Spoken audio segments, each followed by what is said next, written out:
Welcome to our session of geopolitics and digital standards. I'm Jovan Kurbalija. I'm director of DiploFoundation and head of Geneva Internet Platform. Today's session is hosted by Geneva Internet Platform, DiploFoundation, and Konrad Adenauer Stiftung Initiative on Multilateral Dialogue in Geneva.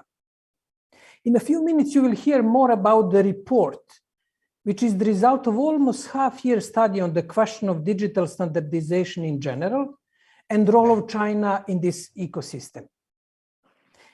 This study and this session is an important step on our journey to increase awareness of the relevance of digital standards for the functioning of digital space and ultimately our digital future.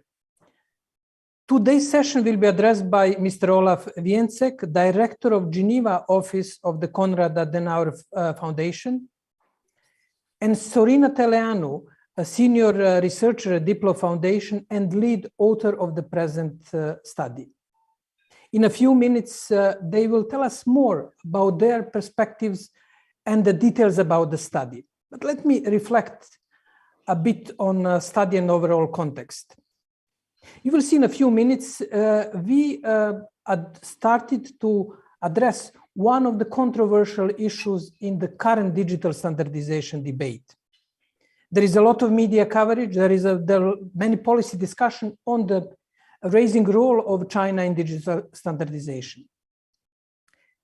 But it's not only about this. This question reflects an overall increase of relevance of digital standards in the political, diplomatic, and other agendas. This is why it is extremely important to have informed, inclusive, and impactful discussion on policymaking in the standardization field. Many delicate balances will have to be made, including one between technical nature of standardization processes and their policy and political relevance. But let's see concretely why these issues that we'll discuss today really matters. Standards are in the basis of our digital world. It was TCP/IP, I won't use that many acronyms, Transport Control Protocol, Internet Protocol Standards, that created miracle of the internet, and HTML, hypertext, markup language, designed here in Geneva that facilitated website. They created this unique public good, what internet is. They facilitated inclusion, economic growth, and impacted our lives, mainly positively, throughout decades. This is not an abstract issue. There are, for example, hundreds of standards that are facilitating today's session, that facilitate compression of the Zoom traffic and movement of the packages, internet packages all over the world. Many of these standards are set in Geneva by International Telecommunication Union, by International Electrotechnical Commission, and International Standardization Organization. Therefore, that very importance of standards for our current economic, political, and social life is of enormous relevance for the future growth of the internet as well. I would conclude with one important proposal for our audience and for our discussion today, that we should consider digital standards as a global public good. Their importance moves far beyond the just technical issues. Importance of the standards is importance of critical infrastructure that we rely on. And we realized just over the last 2 years how dependent we are on this critical infrastructure. There are many open issues that we'll have to address in discussion on our digital future, from cybersecurity, e-commerce, content management, data flows, artificial intelligence, ethics. But the underlying issue of the proper functioning of the internet and other digital systems is the issue of digital standards. This is the wider context for today's discussion, and the overall importance of digital standards for our lives, for the global public good, and the future, I would say, digital, but also societal developments. This broad canvas set a lovely stage for discussion today, and I would like to invite first Olaf, you, to tell us more about your perspective and what you expected from the study and what you can convey as a message from the perspective of Konrad Adenauer Foundation on the digital standards in general and this study in particular. Over to you, Olaf.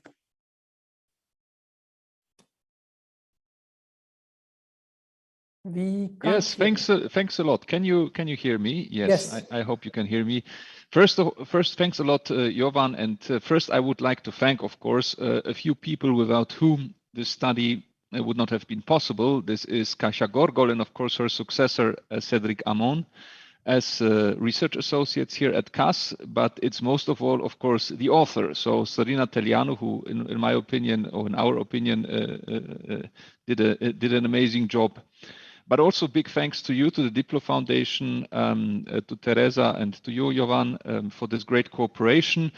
This is an issue which has been cooking in our heads, I think, for a while, and then it has been cooking while being really prepared. And I'm very happy with the current outcome. I mean, what we see here in Geneva in general is that multilateral organizations are increasingly a forum for geopolitical competition, but also for a competition regarding economic system and value systems. And for multilateral organizations, this is, of course, a big challenge, how to reconcile also very different outlooks and very different views also of what these organizations are supposed to do. This creates important challenges for the organization themselves, but also for the member states, how to respond to the increasingly shifting landscape inside these organizations and for the increasing competition of non-Western actors, particularly also of China. I mean, the role of China and the role of, let's say, increasing role of non-Western actors in multilateral organizations is not a new topic, of course. It has been debated for years and sometimes decades, but it has become increasingly a topic also in the area of standardization. I mean, we also saw the tug of war between the US and China around 2018, the controversy surrounding Huawei and 5G infrastructure, and all this, also the current shortage of semiconductors highlight on the one hand, the dependence of global value chains, but also the ongoing race for digital sovereignty or supremacy. And I think, if anything, the pandemic also has accentuated the global competition in this field. The rise of China, or let's say the increasing engagement of China in these standard development organizations, in these SDOs, has of course raised also the awareness of other important actors that should not be forgotten. I mean, in February last year, President of the European Commission von der Leyen made European technological sovereignty one of the EU's priorities. I mean, we'll see the Digital Services Act, Digital Market Act, but more importantly, even EU standardization strategy, which will be coming up. So this is a topic which has become increasingly also has raised or has been for which the awareness has increased a lot. And standards and the work of the SDOs are considered as an increasingly important field for many countries. On the one hand, because standards are, of course, laying basically the tracks for future economic and innovation leadership, but also, of course, for our digital future, as you mentioned, Jovan. But at the same time, technology and thus also norms and standards, they do have a political dimension. They have often also an ethical and human rights implications. And this is why the topic of the study and the topic we discussed today as such are of crucial importance for a political foundation, as is the Konrad Adenauer Foundation. And Geneva is, as you all know, the home of some of the largest and most important standard development fora. And in the past years, we have, I mean, there has been some controversy. You mentioned it, Jovan, about the role of China in this organization. But what our impression was, is there was often a lot of hearsay. There was a lot of, let's say, some would call hype, others controversy, others, let's say, attention. But there was lacking a more funded analysis, a broader analysis which tries to look at different fora at the same time, at different elements, and not only on one particular issue. And for this reason, we wanted to take a closer look at the facts and the numbers inside this very complex ecosystem of standardization, and inside organizations such as the ITU, ISO, or fora like the IETF. That focus on standards for digital and emerging technologies. The objective was thus to analyze to what extent the landscape has, of course, been changing, to what extent China has indeed become a more assertive actor, and whether this, meaning both the fact that China is engaging as such, but also that with China, it is an actor engages more strongly in these organizations where the state has, which has a different economic system than Western countries, and where the state has a stronger role in the economy, whether this has an impact also on the working or on the, let's say, development of the work in the Standard Development Organization. And of course, to look also what other countries, what other players, what the EU and other countries can do in order to respond to the shifting landscape, to this evolution, and to contribute to, and what they can contribute to establish or preserve the integrity of the standardization ecosystem as such. And I don't want to go into more detail because, of course, Sorina will present now the study in more detail. But the study drafts some recommendations for national governments, for SDOs, and for civil society actors, how to strengthen these standard setting or standard developing fora, how to, and this is important for us, foster inclusiveness, and also the sensitivity to the political dimension of standard development. And maybe just as a last word, I would like to underline that for CAS Geneva, this is maybe a relatively new topic, but the study will not just remain a one-off, but this topic of standardization will be a topic on which we will keep an eye in the future. I'm just to reply to your question, Jovan, we are very happy with the study because I think it can provide actually a very important basis for, let's say, a fact-based and let's say grounded discussion on the role also of China in the Standard Development Organization. And therefore, I'm very much looking forward to Sorina's presentation. Thanks a lot. Thank you, Olaf. And let me just reciprocate the compliment. What we enjoyed during this study is that we have never been a challenge in a core version, core approach of Diplo to have informed, balanced, grounded study. And thank you for a great cooperation in that sense. The issue is obviously controversial, but what should be our contribution of your foundation, Geneva Internet Platform, Diplo, and Geneva in general is to have grounded discussion and to have informed and inclusive discussion, because it is a precondition to have the inclusive and effective digital networks worldwide. Thank you once more. Sorina, now this is after 6 months of going through thousands of pages, websites, now is the moment to hear from you. What would be the summary? Sorina suggested that we go chapter by chapter through her presentation and then hear the comments. Now we may have a problem. I wanted to encourage comments in the chat, but there was no need. We have already something like tens or close to 50 comments in the chat, including very interesting discussion on my proposal to consider standards as a public good. Thank you, David, Richard, and others to bringing it. Teresa, you will have difficult task, Dr. Teresa Horeisova, who is director of here at Geneva Internet Platform, to convey gist of the comments. Sorina, over to you. Thank you, Jovan. Thank you, Olaf, and hello to everyone. Thank you for joining us for this event. As Jovan said, I'll try to go through some of the main findings through the various chapters of the study without really going into too much depth because we only have 45 minutes left, but the link to the study has been published, kindly encouraging everyone to read. It's about 90 pages, not a short study, but we hope you will find it useful and interesting. And if I may ask my colleagues to share the slides, please. Thank you, and you can move to the first one already. Just a quick overview of what is covered in the report. So it's not only about China and China's involvement in standardization, but we also try to provide sort of an overview of the digital standardization landscape, starting with why digital standards are important and why we're looking into this topic.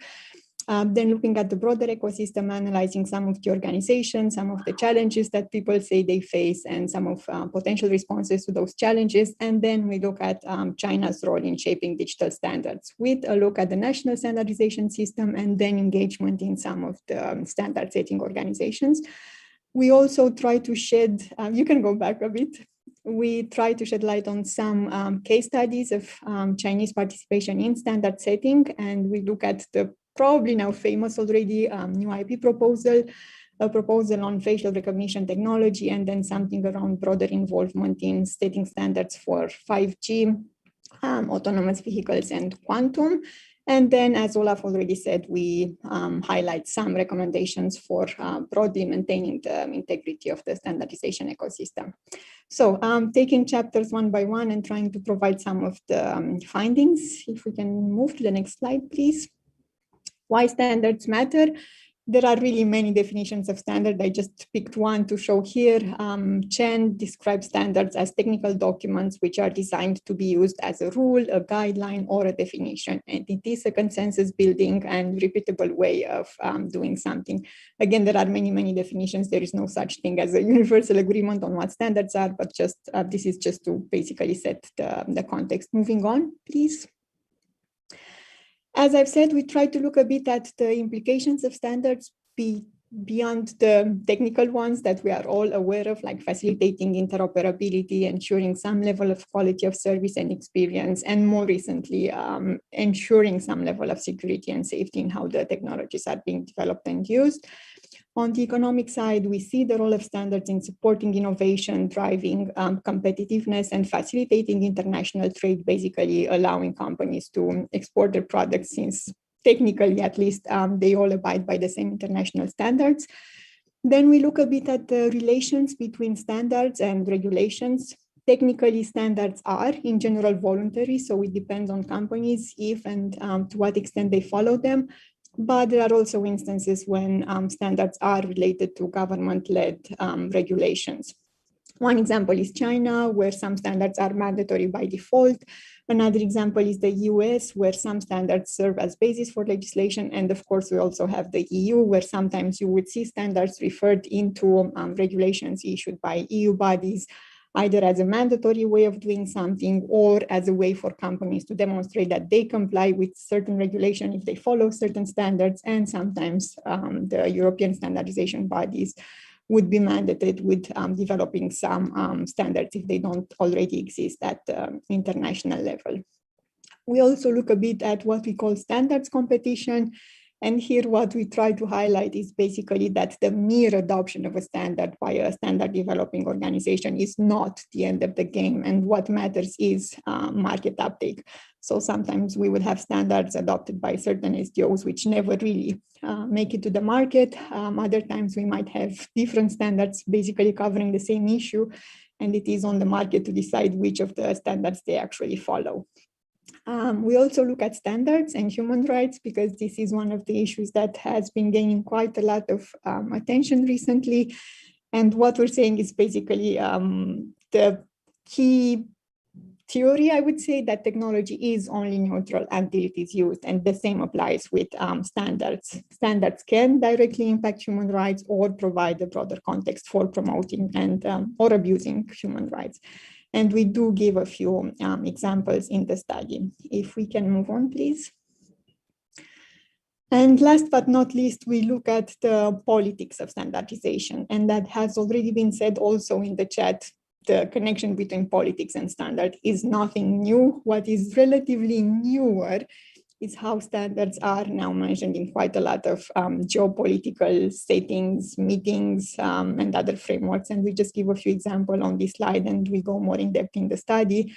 At the Quad recently, there has been a critical and emerging technology working group created, which looks into standards as well. At the G7, we have the now famous, I guess, framework for collaboration on digital technical standards, and the recently created EU-US Trade and Technology Council has a working group specifically dedicated to technology standards. So it shows standards are gaining quite a lot of attention in geopolitical settings. Whether this is good or bad is a matter of interpretation, and it depends on what we look at.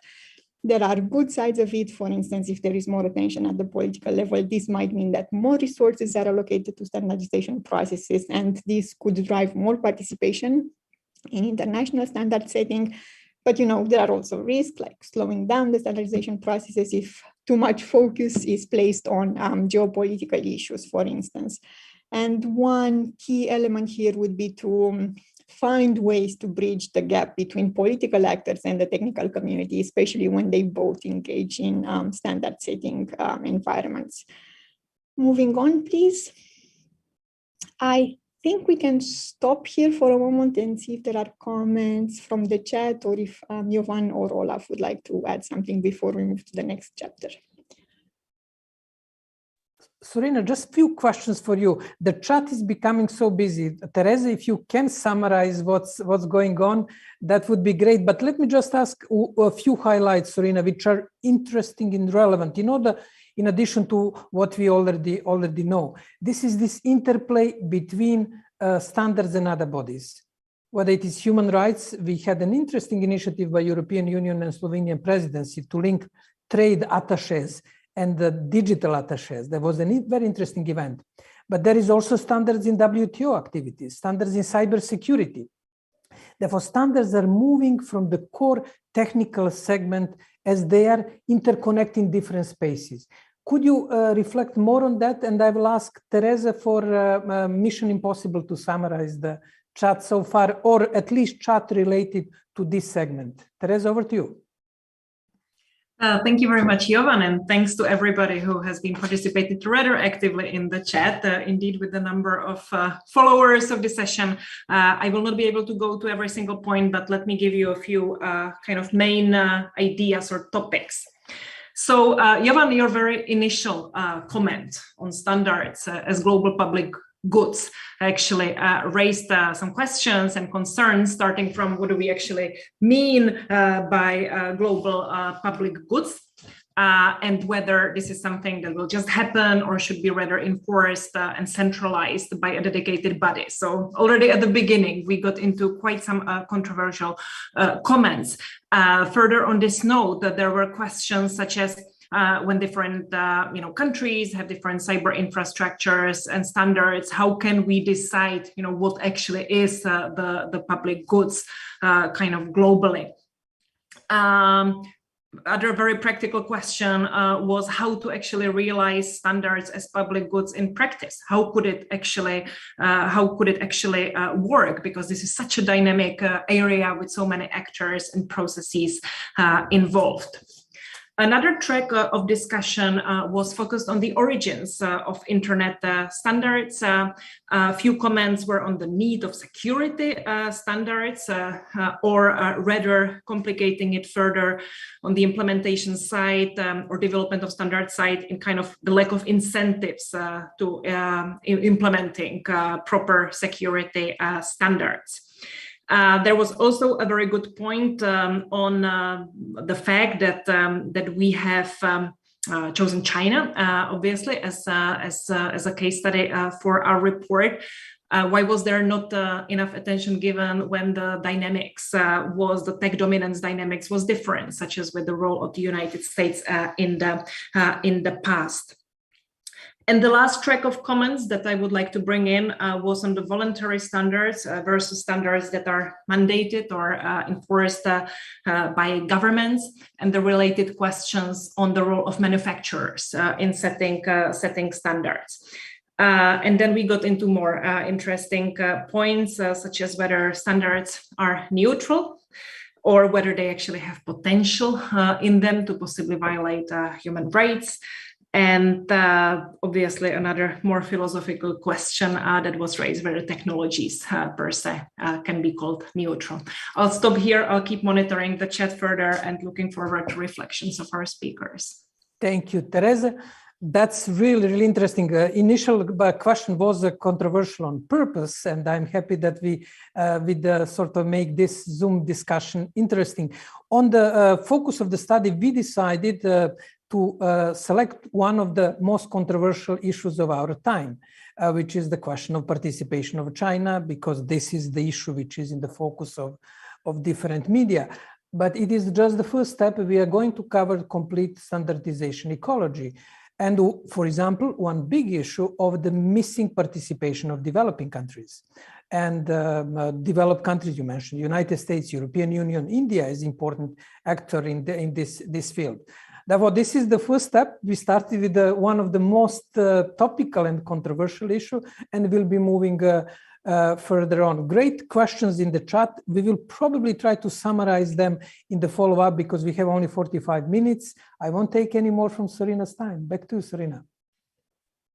Thank you, Jovan, and thank you everyone for engaging in this discussion. Just a quick follow-up on what Jovan said earlier, that standards are indeed showing up in many, many other places, and it's not only at the standard development organizations themselves or in these geopolitical meetings or discussions. And we do have a few more examples throughout the study. One is, of course, the relevance of standards within the WTO and agreement on technical barriers to trade.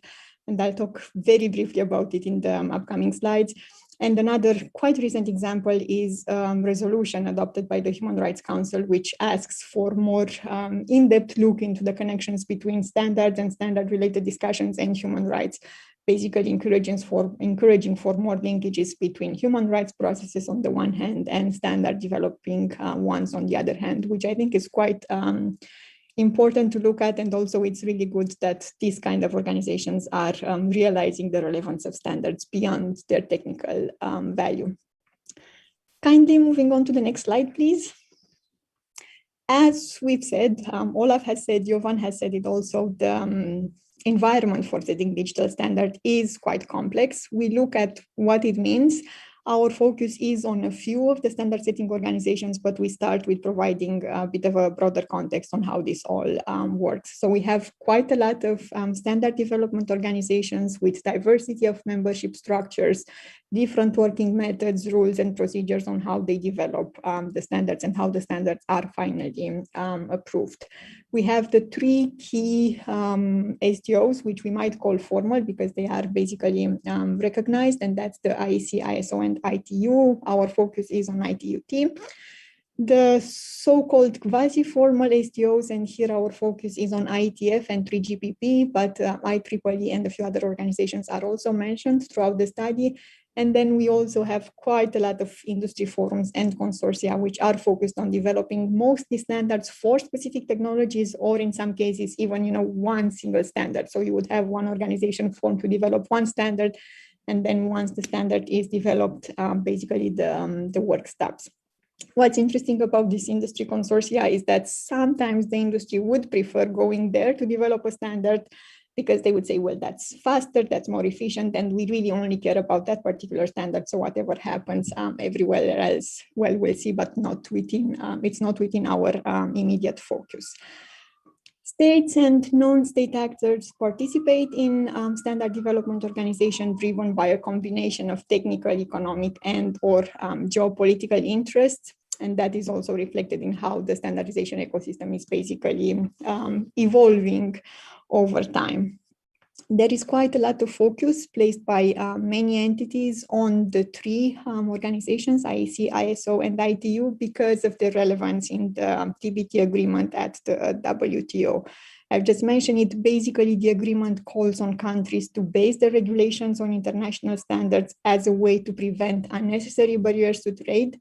And yes, the agreement does not mention these organizations specifically, nor does it really explain what international standards are. But these three organizations are generally considered as being relevant in this context because of their working methods and their membership structures being in line with the requirements for standard setting within the context of this agreement and related codes and principles.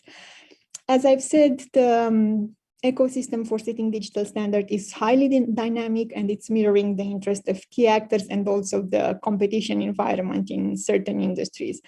And we're looking a bit throughout the study at this shifting environment and how things have changed over years. For instance, for quite a long time, Western actors, in particular the US and some European countries, were the most actively involved in the three organizations, but also some of the other SDOs. But this started changing around 1990s and 2000 when Asian actors started becoming more economically powerful, if I may use that term. And that also meant that they are more involved in international standard setting. Then there have also been quite a lot of shifts in industry participation. Some companies which used to be highly active are now less involved in standardization for a variety of reasons, which again, we're covering in the study. Other newer actors are becoming more involved, basically showing again the dynamism of the standardization ecosystem. And one interesting aspect, which we've been coming across through quite a lot of our interviews as part of the study, is this concept of filling in voids. So basically you have some actors leaving the standardization ecosystem or at least reducing their involvement, and there's a void created which then is filled in by other actors. And this is also interesting to look at when we discuss later on about the growing involvement of Chinese actors and broadly Asian actors. Moving on, please. Challenges that SDOs face. We've been hearing quite a lot through our discussions and readings about some stakeholders asking or calling for SDOs to change their rules, basically saying, well, we have a shifting standardization environment. We have some actors who might want to try to dominate the space. What are we doing, or what should we be doing? Trying to answer this question, we firstly looked at what are these challenges that SDOs face, or at least people are raising them as important to look at. And I'll start with the bottom of what you see on the screen, and that's diversity, because it was mentioned a bit earlier. There is indeed a standardization gap, and developing countries usually find it more difficult to engage in standard setting because lack of resources, limited capacity, and many related issues. So that's a challenge that basically everyone is aware of, and SDOs themselves are trying to address it through different modalities. And this leads to basically a call for more actors to try to encourage more diversity within standard setting, because at the end of the day, as you have more people at the table, the standard development processes become more inclusive. There is more space for discussion, and then the concerns about some actors dominating the space become lower in relevance because, again, you have more actors at the table. Moving back again to the top of the list, we have some concerns about the speed of developing standards. People saying, well, technology evolves really fast. If you spend 2-3 years on developing a standards, that's not really good, because by the end you have the standard, the technology might have already moved to another stage. But here it is also important to note, and the SDOs are very clear in underlining this, that speed cannot come at the expense of the quality of the work and the need to achieve consensus in the process. So you have to find a way to balance this. You cannot just have speed, but then ignore everything else. I've already mentioned the concern about the potential domination of the standardization landscape by some players. And here what we're saying is that basically it is natural, and it has always been the case that some delegations have been larger than others in some SDOs, or some actors have been more vocal than others. At the end of the day, what really matters is to maintain the integrity of the ecosystem and basically ensure that the rules are followed. The ecosystem is changing. The actors that used to be extremely involved maybe are not so much. Others are coming, it's shifting. It is important that we just keep this as integral as possible and ensuring everyone is basically following the rules. And going back to the initial question, do SDOs need to change their rules? We're arguing no, and this is also what we got through most of the interviews we have been carrying, because even if the rules are changed, at the end of the day, actors would always learn how to play by the new rules. And there are also a few other considerations. One of them being that introducing new rules would require changes in how the SDOs work.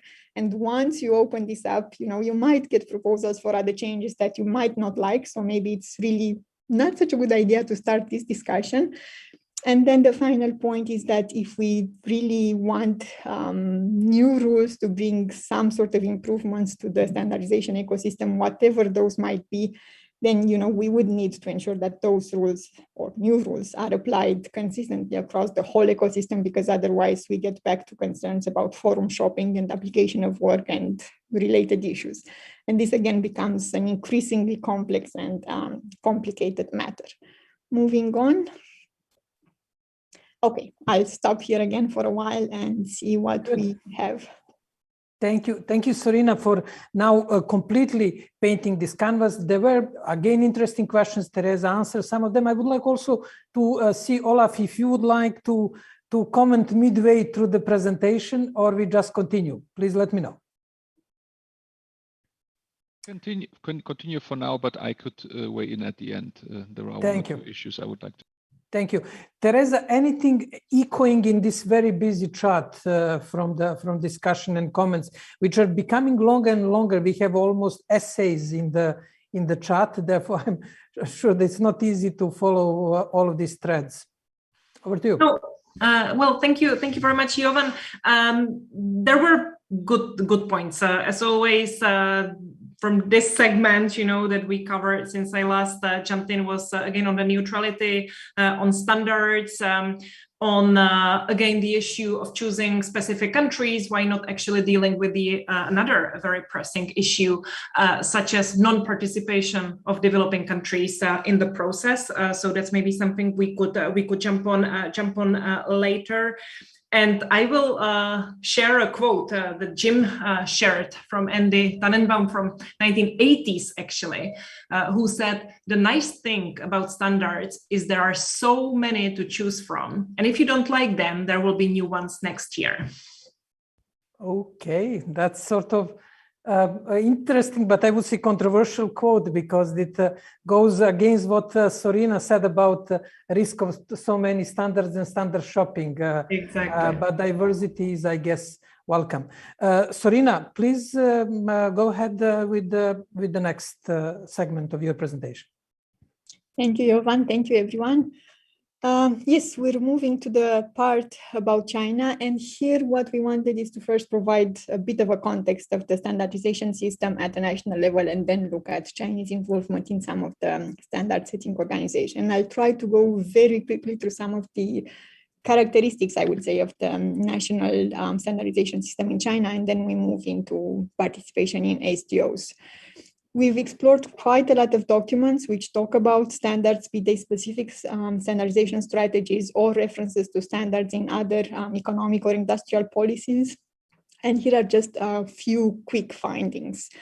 The government sees standards as essential in driving innovation, industrial development, and economic growth, but also in improving the country's competitiveness on international markets. And that explains why standards are so often referenced in so many policy documents.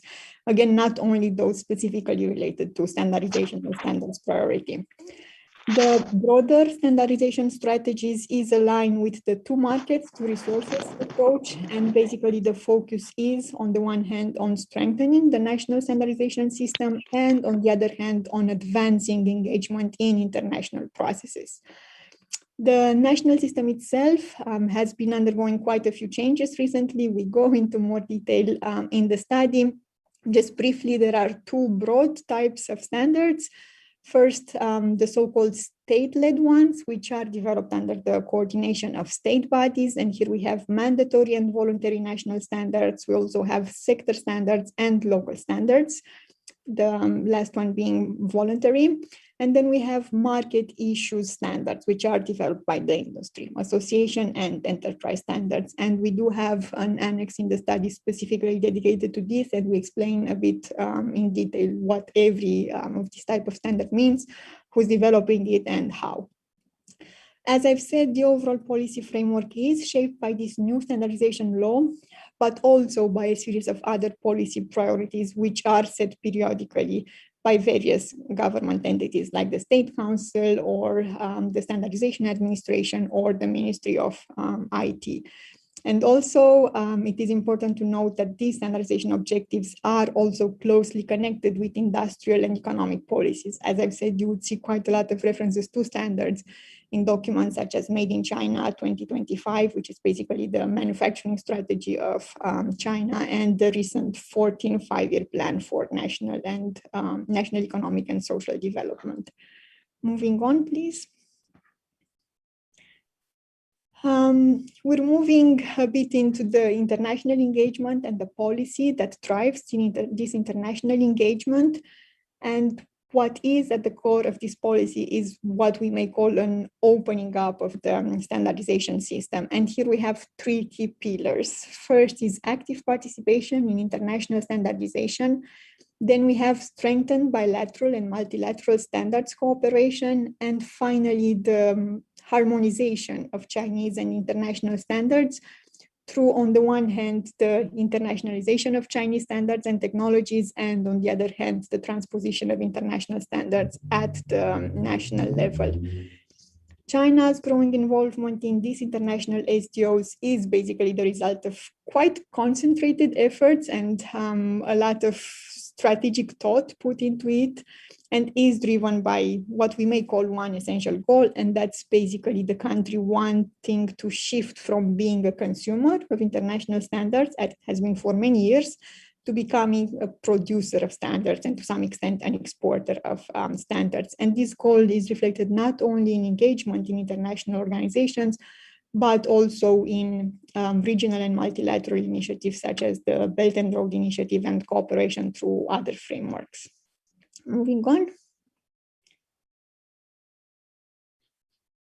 We look a bit at China's presence in some of the key SDOs, some of the numbers, and also some of the implications of these. China did start placing more emphasis on involvement in international standardization once it joined the WTO.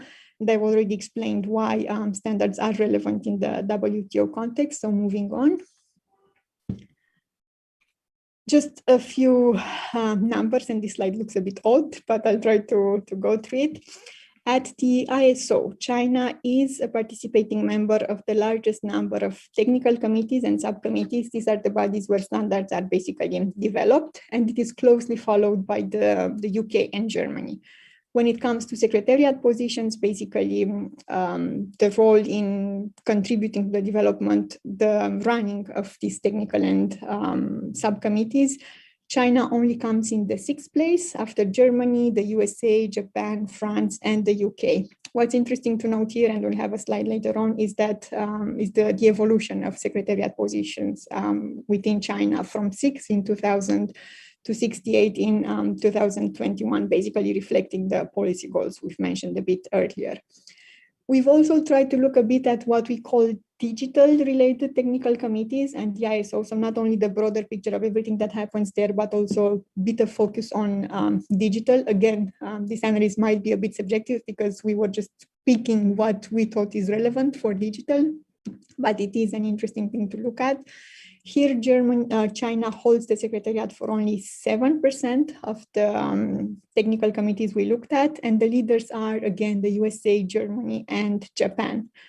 The situation is kind of similar at IAC. China takes the 2nd place when it comes to the number of technical committees and subcommittees it participates in after Germany, and occupies the 7th place in terms of secretariat and chair positions within technical committees and subcommittees. And here the leaders are Germany, USA, Japan, France, UK, and Italy. Just to explain a bit, we've tried to look not only at where China is, but also to see how China is positioned compared a bit with other countries. So we provide a bit of a broader context. Moving on. As we've said, our focus at the ITU has been on ITUT, which is basically known as the standardization arm of the organization. But in the study, you'll also find a few numbers about participation in ITUR. So at ITUT, China has the second largest number of members. And I think what's important to note here is the different membership structure between these organizations. At the ISO and IEC, you have only national standardization body participating as recognized members, and you would have all other actors contributing through those standardization bodies. At the ITU, the membership structure is a bit more diverse, so you would have member states, associates, sector members, academia, everyone participating in the development of standards. So how is China positioning itself within the study groups? There are 11 study groups at ITUT, at least for the still ongoing study period, which will change next year. We have China and Japan each holding 2 chair roles for study groups. And then we have China holding the largest number of vice chair positions within study groups, and also the largest number of chairs and vice chair for working parties, which are substructures of the study groups. Another interesting number is the contribution of Chinese actors as rapporteur roles, basically individuals assigned by the study groups to lead the work on specific questions. And here we have 29% of all rapporteurs being Chinese, followed by entities from the Republic of Korea, Japan, the USA, and Germany. Again, these are just a few numbers. We have more details in the study and quite a lot of charts to more clearly show the picture and also compare China with the involvement of other countries. So again, a kind encouragement to everyone to look at that. One important point to make is that China's growing involvement in these SDOs has happened in the context of what we described before as a shifting standardization landscape, where some actors are less involved than they used to be and others become more active. Moving on.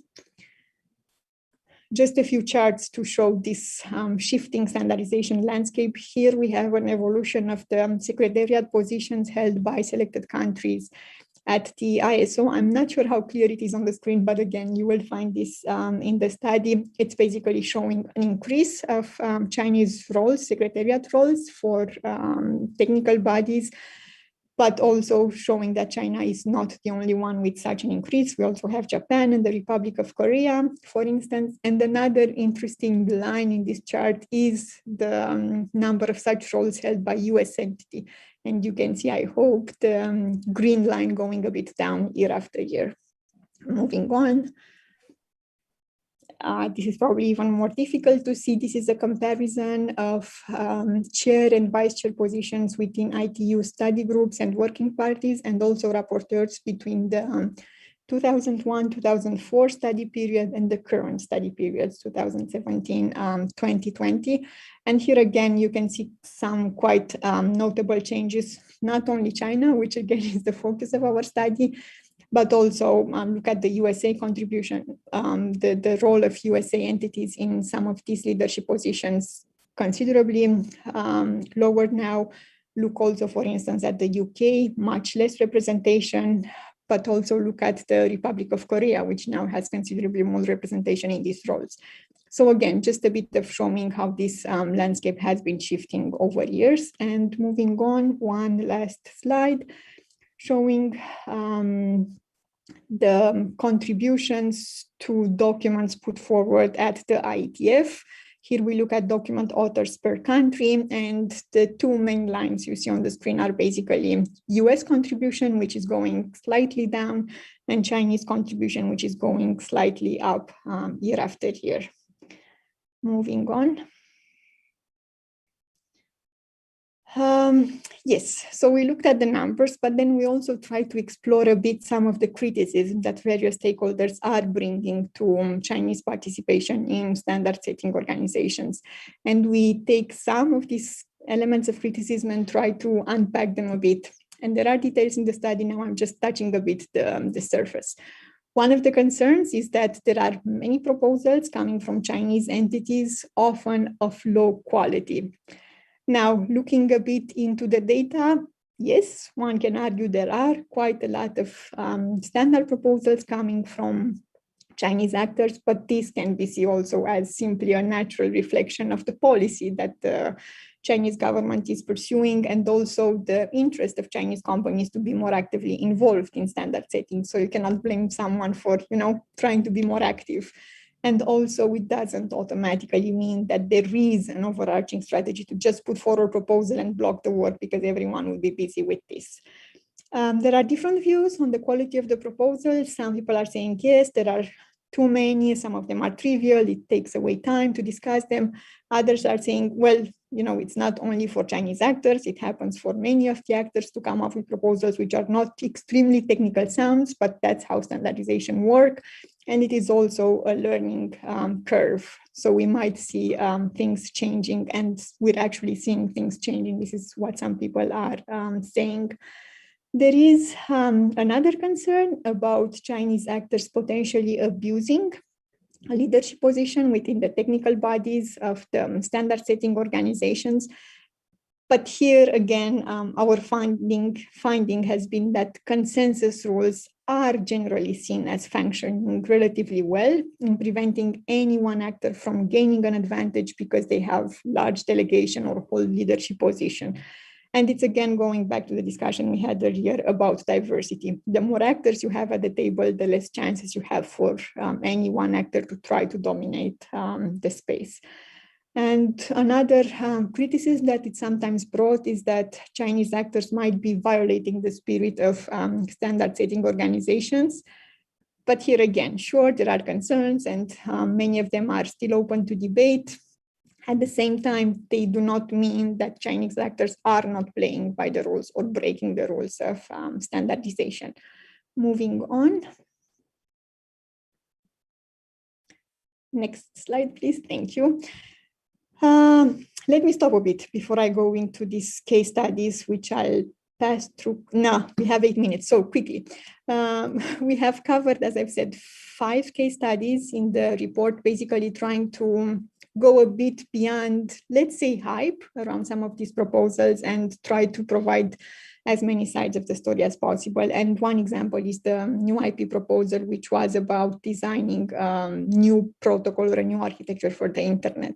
On the one hand, we explained the concerns and criticism, and on the other hand, we tried to cover what was said less, basically trying to provide a broader picture on the situation.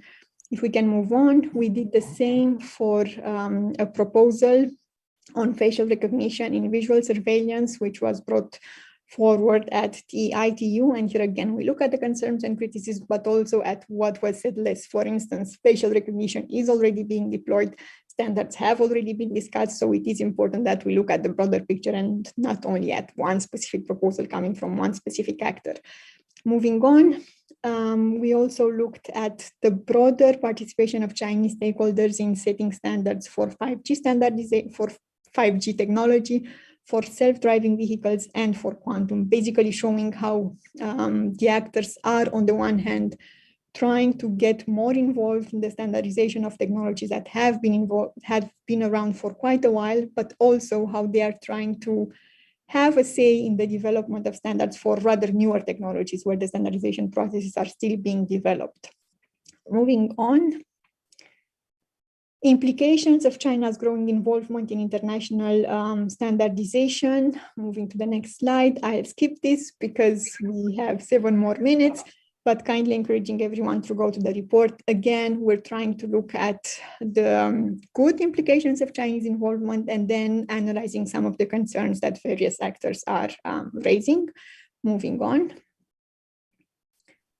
And let's move to the recommendations. So yeah, we'll have a chance to consult it in the study. That's Serena just making enough interesting enough that you read the whole study. That's it. She won't reveal everything. Yes, especially this part around the plus sides and the concerns. But moving on, please, with the next slide. Move on.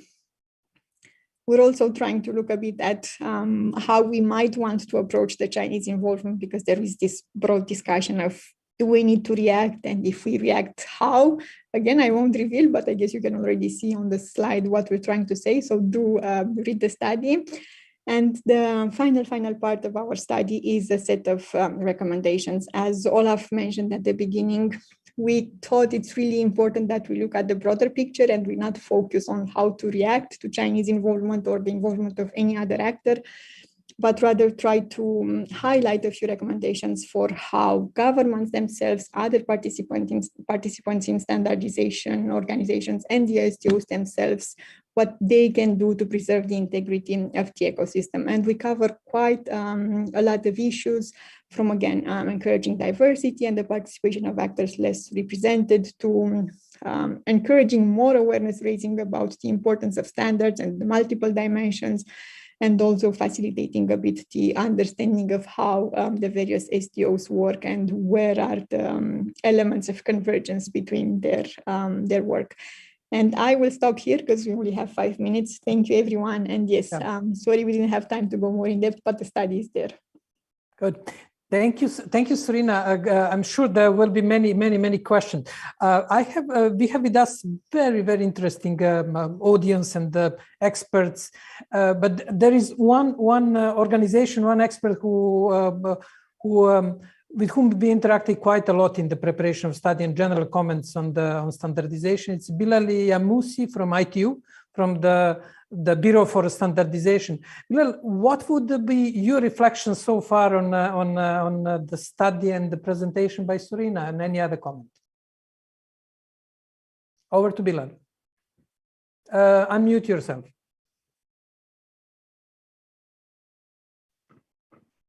Okay, thank you very much for the opportunity to participate and provide the input.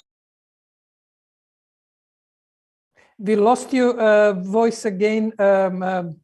You have to develop standards for unmuting and muting, you know. Yes, thank you, Jovan. So thanks for the opportunity to provide the input on the ITU, and particularly the ITUT that was mentioned a few times in the report. I'd like to make 3 points. The first one is that the ITU standards are written by our members, which include the 193 member states, about 700 private sector entities, and 160 academia and research institutes. It's not the secretariat or the staff of ITU that write the standard, it is the members. Our role is to provide a neutral platform for the standards development. There was a lot of discussion on the interplay between standards and politics. In the ITU, by design, we have a set of standards that are technical and small number of standards that are regulatory.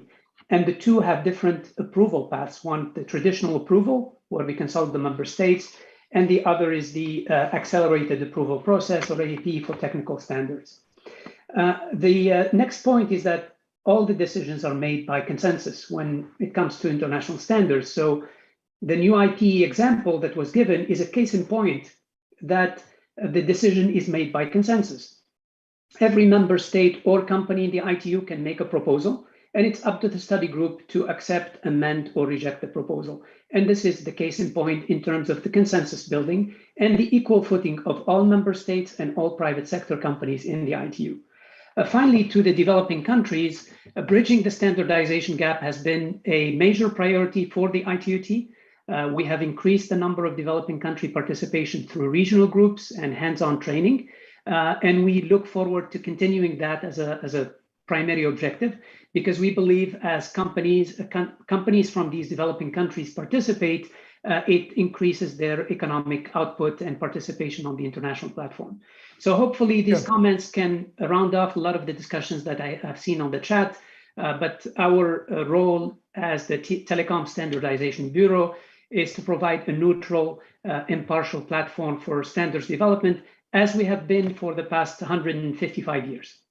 Thank you, Bilal. Just to inform others that there are consideration and discussion if the ITU should set standards for online meetings for inclusion, dealing with the access to people with disabilities. Therefore, we may have a soon easier way to shift from Zoom to Teams and other platforms. Teresa, I'm in doubt if we should go back to you, because it is so rich discussion and so diverse that we go to Olaf for his, let's say, wrap-up remarks and reflection on the overall discussion or any other point. Olaf, over to you. Yes, thank you. And I don't want to add too much, just to emphasize that indeed this topic of standardization for us remains important even beyond the particular example of China's role, of course. And I think this is also a point that the report makes, and which has actually been addressed in the chat. Yes, you can look at other actors. I mean, there are various reasons, and I've posted them in the chat, why we looked on China, because it has been the most controversial issue, I think, in the past years. But the fact that you need stronger inclusion, you need a broader participation of all, not only countries, but also of business, of industry, of civil society actors, of academia in these organizations, and that national member states, not only the SDOs, but particularly national member states, should try to encourage that, is, I think, from our point of view, a very important takeaway, because this will ensure the health of the standardization ecosystem, and will also make sure that any issues which are related to, which are political, which are related to human rights or ethical issues, will be addressed accordingly in these fora. That's all from my side. Thanks a lot to Diplo for the amazing cooperation, and most of all to Sorina for a highly inspirational and amazing report. Thank you. Thank you, Olaf, also for your great support. Thank you, Sorina. Let me just inform you about the follow-up, because it is really sort of difficult to stop such a great text chat, but we can ensure that there will be continuation and follow-up to topics that were raised in this discussion. Question of public good, which I raised at the very beginning, which triggered very interesting comments, to the questions of if standards are neutral. These issues are not only about current digital standards, but also question of AI and ethics. There were comments on bias. How we are going to, can we through standards ensure that AI it doesn't have inbuilt biases? Therefore, issues are very wide, controversial, topical, and important. They're important for our discussion about digital future, about ensuring that internet and digital space remains enabler of individual sort of prosperity, enabler of economic, political choices, enabler of overall sustainable, harmonious, and shared development of humanity in general. And that's sort of a great aim, and I'm sure that in our discussion will contribute to the call of the Secretary General, UN Secretary General, Mr. Antonio Guterres, to start providing building blocks for the digital social contract, which will address many issues about our digital future. I'm sure the standards will have an important element in this new, I hope, nice and prosperous building that we will be building for the future of humanity. Thank you for a great participation, and stay tuned. We'll follow up with the messages, we'll share the slides and other technical details. Thank you.